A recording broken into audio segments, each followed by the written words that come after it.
awarded the first prize by Home Office 2 years ago for the excellent work they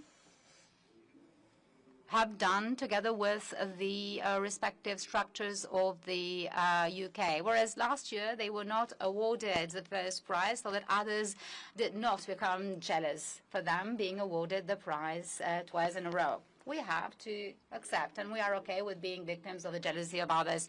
The last I wish to say is that it is high time we looked at another issue we have in the UK with many Albanians who settled in the UK many years ago and have been integrated in the life there. But when entering the country, they used passports, or rather identities, of the citizens of Kosovo, so that they could be admitted as war refugees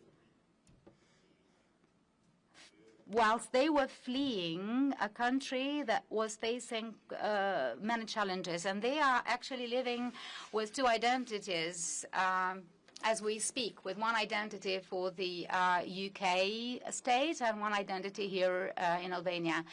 So it is an issue that could find a solution, considering that these are citizens that are fully integrated since more than 20 years now. And even more so, contribute to the socioeconomic life of the UK in a very dignified way. Finally, there are 50,000 Albanian citizens with British passports contributing in the UK, and also other 50,000 others with Albanian passports that constantly contribute in such a dignified way. So it is unacceptable for us, after all this huge work done with the UK government, that Albanians continue to be stigmatized as if they were the problem of the UK, represented in this way by several media sources. Finally, we spoke with the Prime Minister about the trade exchanges. We have an increase in such exchange compared to previously, with around 27.5%. The total amount of such trade exchange is less than the budget of the Crystal Palace team. So it would be better that we increased it even further. Thank you. Well, thank you very much, Prime Minister Edi. It is my privilege to be the first British Prime Minister to come here for a bilateral meeting, and I think that is significant and reflects the closeness of the relationship between our two countries. And I'm so pleased that, having discussed this at Blenheim in my first week or so as Prime Minister, we're able to be here together in Albania and to have this bilateral meeting as a prelude to the EPC tomorrow. Congratulations on your election win earlier this week. And it is really significant to be here in Albania to begin what I see as the next chapter of our country's strong relationship, delivering security and growth here in Europe and, of course, in the United Kingdom. But also, for me, an opportunity to see firsthand how our two countries are working together on some of the biggest challenges that we face. So this morning, as you know, I was at the port in Durrës, where I saw our joint efforts to crack down on cross-border crime. Law enforcement from Albania, alongside law enforcement from the United Kingdom, working together on joint efforts. And as I set out in a white paper on immigration that we published on Monday, secure borders are central to our plan for change. And people want and deserve an immigration system that is fair, that works for our national interest, and that restores common sense and control to our borders. So I'm grateful, Prime Minister, for your support on this and your bold leadership. on the migration issues that the continent faces. Our progress together on reducing small boat numbers has been significant. You just went through the numbers again. That is over a period, a relatively short period, quite an incredible reduction. And I think it's a signal and an example of what can be done when two countries work together in this way. Our joint migration task force, as you have always emphasised, practical, sleeves rolled up, getting on with the job rather than endless memos, is working to deter illegal migration. And our prisoner transfer agreement is returning Albanian offenders to serve their time here. Together, we've supported young people to stay and build their lives and futures in Albania. The partnership between our two nations goes well beyond our cooperation to secure our borders, and we've talked about this a lot this morning. Albania is a staunch NATO ally and a key partner in Ukraine's fight against Russian aggression. That is so important at a time like this, including, of course, your support for the training of Ukrainian troops in the UK as part of Operation Interflex. And I've been to see that training a number of times. It is truly humbling and really important example of nations, like-minded nations, working together to a common cause. To that end, I'm delighted to announce the enhanced UK-Albania strategic partnership. Now, this partnership will boost our cooperation across defence and security. It will deter irregular migration and cross-border criminal activity, and, on top of that, maximise our potential for investment, infrastructure and growth, particularly in our vital defence industries. Which is why I'm also pleased to announce a joint statement of intent on defence industry cooperation. We will work together on the manufacture and sale of military vehicles, so another important step forward for our two countries, strengthening our national security, driving innovation and boosting economic growth for both of our nations. Now, this is a moment for European countries to step up and stand firm against Russian aggression on the continent. And later today, I will be visiting Albanian and UK troops who are working together to defend our freedoms and citizens, because the battle lines of Ukraine are the front lines of Western values. And for this bilateral meeting to be bookended by examples of our joint work on law enforcement and our joint work on troops and what we're doing in relation to Ukraine, I think is very strong evidence of the way that we are working so effectively together. But it is that defence of Ukraine that will continue, the UK will continue to lead in our efforts to support Ukraine. I am really grateful for Albania's steadfast partnership in that fight, showing leadership around the world in hosting the EPC tomorrow, where we get the opportunity to discuss this very issue in the context of European security. And we are sending a strong message at this critical moment that Europe stands united, strong abroad, secure at home, putting money in working people's pockets and deepening our partnerships with our European allies for the benefit of the people in the United Kingdom. As I said, it's a privilege to be here for this first visit. Thank you so very much. Thank you. Questions?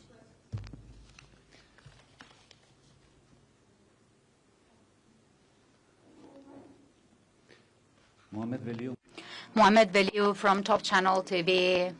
Honourable Prime Minister Starmer, during your meeting with Prime Minister Rama, did you discuss the issue of those who are considered as foreign hub in the UK to give an opportunity to your government to send away the asylum seekers or failed asylum seekers to then return them to the countries of origin?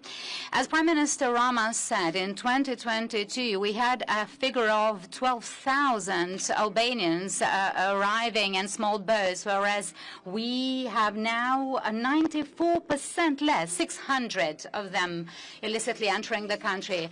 Does your government have any plan to increase the number of visa for seasonal workers?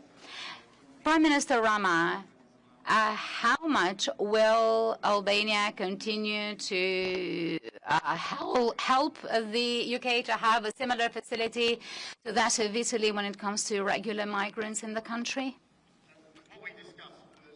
The effectiveness of the arrangements we've put in place in the last 2 to 3 years with the Joint Migration Task Force, which has led to that dramatic reduction in numbers down, as you rightly say, from 12,000, a 94% decrease. And we discussed how that work through the Joint Task Force could now be expanded to other countries in the region and how we could make it even more effective.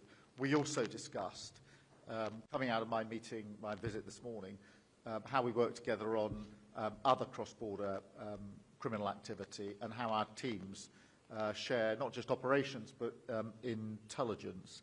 And I think that is where this particular model has been at its most effective.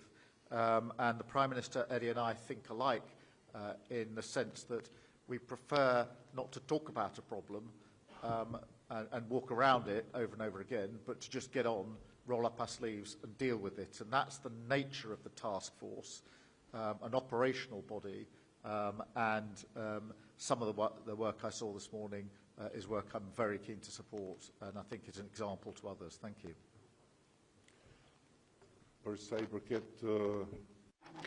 Concerning the question of replicating the model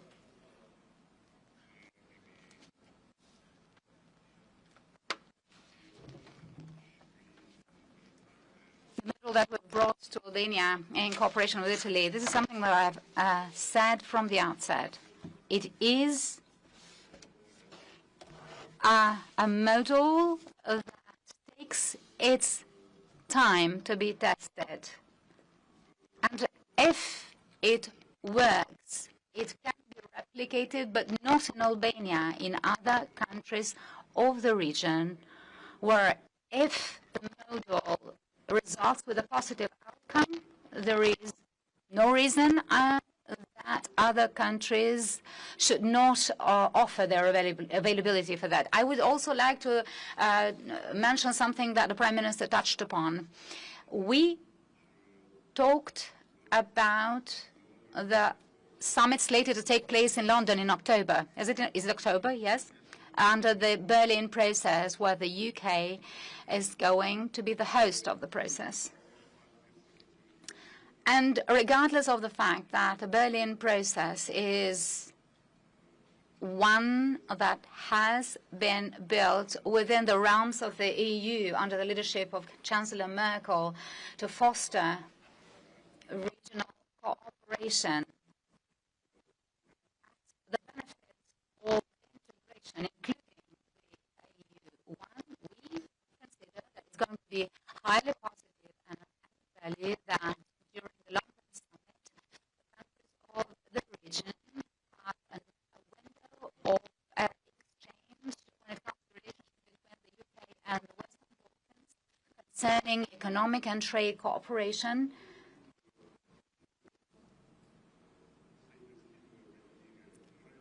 To enhance British investments in the region, as well as concerning mentioned, that is the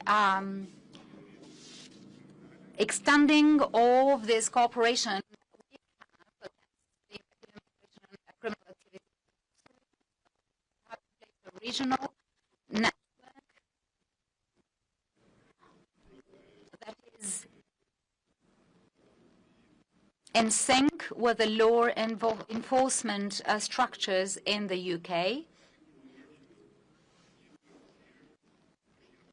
in order to make sure that this whole area is one where the activity of criminal networks dealing in human trafficking is fully under control.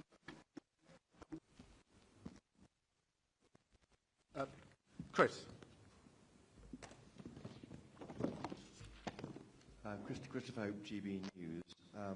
Prime Minister Edi Rama, you sound there like you're ruling out hosting an offshore processing centre for the UK, for migrants who arrive in the UK. Is that right? Or are you willing to have this model for the UK to support our attempt at dealing with this illegal migration crisis? And to you, Sir Keir Starmer, you are in talks about return hubs. We've learnt that today with a number of countries. Which countries are you talking to?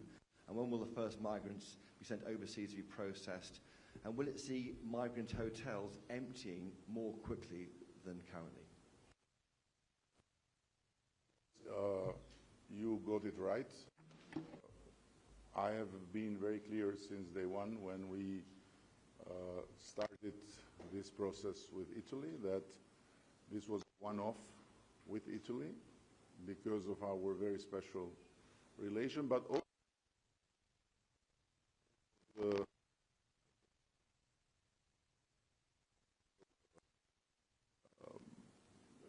situation which makes a lot of sense and very frank with you, by several countries if we were open to it, and we said no, because we are loyal to the marriage with Italy, and the rest is just love. Chris, in relation to your question to me, yes, we are in talks with a number of countries about return hubs, and I see them as a really important innovation, and with the work that we've done in relation to UK-Albania, reduction in numbers, the work that we've done on law enforcement arrangements with other countries, the return agreements that we've put in place, the record number of returns, and what I'd like to do is add return hubs to that. We are in those talks, and therefore at the appropriate time I'll be able to give you further details in relation to it. In relation to the asylum hotels, I think it's really important to be absolutely clear as to why we have the problem that we have, and that is because the last government ran an open borders experiment, and on top of that didn't process the claims of asylum seekers, and therefore tens of thousands of asylum seekers in the UK were in limbo because they weren't processed, they couldn't be sent back, or dealt with if their application was successful. They're literally an ever-expanding pool put into hotels at taxpayers' expense. And that is the inheritance, the mess that we have to pick up. The way through that is obviously to do the work that we're doing to stop people coming illegally to the United Kingdom, which is why this summit, the work we've done with Albania and other countries is so vitally important, but also to process the claims so we can return people who shouldn't be in the United Kingdom. And I'm really pleased that we've rolled up our sleeves, got on, and now returned 24,000 people who had no right to be in the United Kingdom. That's the highest number for nearly 10 years, and we'll continue to do so. Thank you.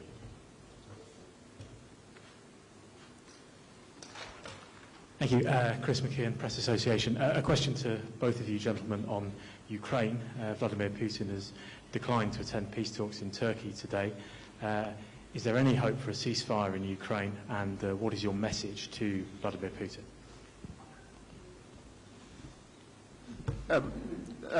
Let me take this head on, because what's happened today is further evidence that it's Putin who is dragging his feet.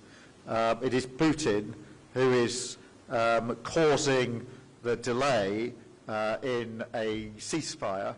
Ukraine has long been clear, several months ago now, that they would have a 30-day unconditional ceasefire, and we have long said that it's Putin who is standing in the way of that peace. He was the aggressor in the first place. There's only one country that started this conflict, that was Russia, that was Putin. There's only one country now standing in the way of peace, and that is Russia, that is Putin.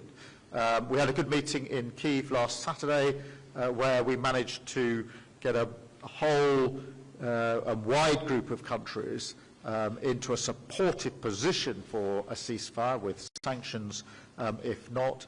We now have the opportunity tomorrow at the EPC to continue our work to bring about a ceasefire. But for me, this is evidence of the point I've made repeatedly, which is that it's Putin that is dragging his heels. That is why we need all nations to line up together as allies to ensure we get the ceasefire that is so desperately needed, but also to ensure that we have sanctions in place should Putin continue down this path of dragging his heels and not coming to the table for the ceasefire.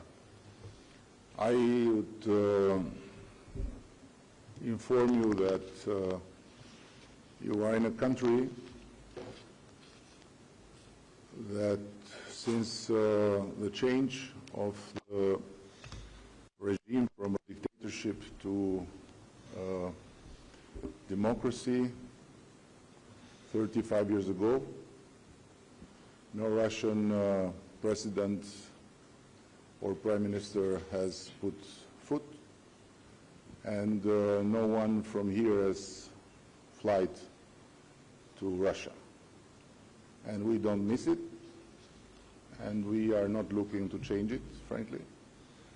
But this is a long story that is related to our history with the Soviet Union and Russia. This being said, I want to add that we have been all the way on the side of Ukraine and will continue to be.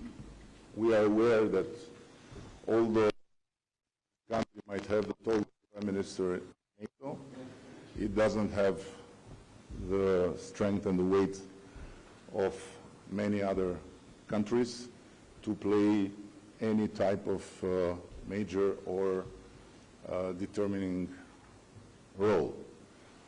But on the other hand, we should not forget that we are blessed to be born in the continent of enlightenment and in a space of humanity where the dream of perpetual peace was born, and Europe itself is a project that has been always driven for peace. So while we do everything to make sure that we have the strength to protect our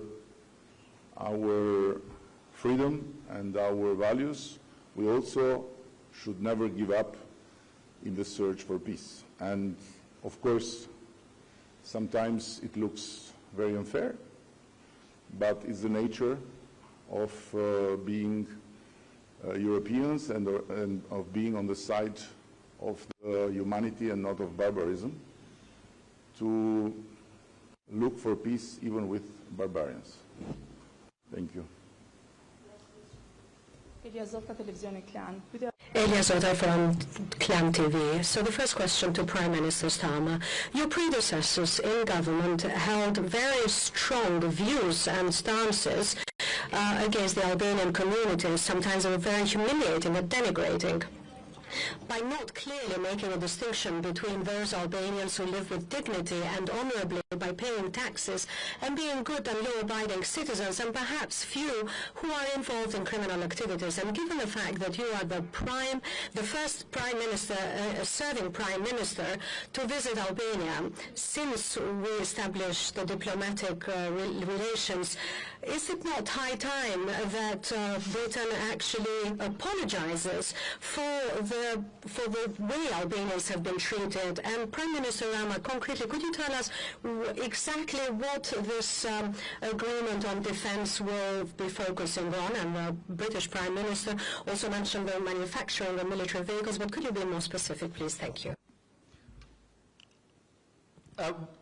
Look, I think the fact that I'm the first British Prime Minister to be here in Albania having a bilateral meeting should be seen as a statement to the regard that I hold Albania and this Prime Minister, Edi, in and the nature and strength of our relationships.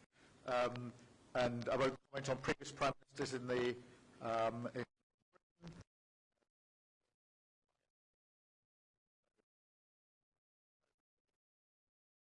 the the hard yards of actually dealing with the problems that we have to address. I'd rather not shout about a challenge and a problem. I'd rather roll up my sleeves and seriously and pragmatically get on with solving it. And that, I think, is what we've proved in the last few months and years has been a much more effective way of dealing with the issues, including the joint work we saw today on law enforcement, which deals with very real issues of cross-border crime. We can't pretend that they're not there.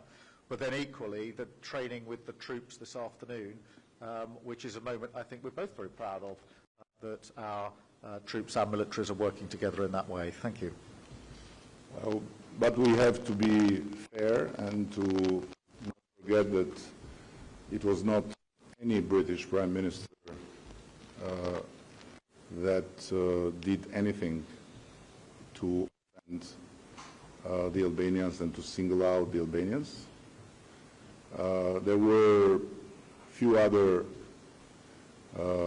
individuals that did it, but there's no excuse to ask because they were taken out from the British people by vote. So cursing the Albanians was not a good idea because the curse went back and they are now out of the parliament. So it's enough. We don't need more than that. And on the other hand, I have to say that what we have said repeatedly is that we are now in a new era, and that's why the government is in a new phase in terms of building up the and what we are doing with a great ally with an incredible knowledge, let alone the money, although they always complain, the Brits, that they don't have enough money, but I wish they knew that they are very rich. No, really. I wish they knew how rich they are. And we are very honored to have this partnership, hopefully starting with producing vehicles that will serve, of course, our common purposes, and then from there to more the merrier. So this is the understanding, and I want to again underline that for us it's a big honor to have the British Prime Minister visiting our country, and as Keir said, is the most important, the most profound, and the most appreciated gesture of respect and of high consideration for our small country. So we look forward to build more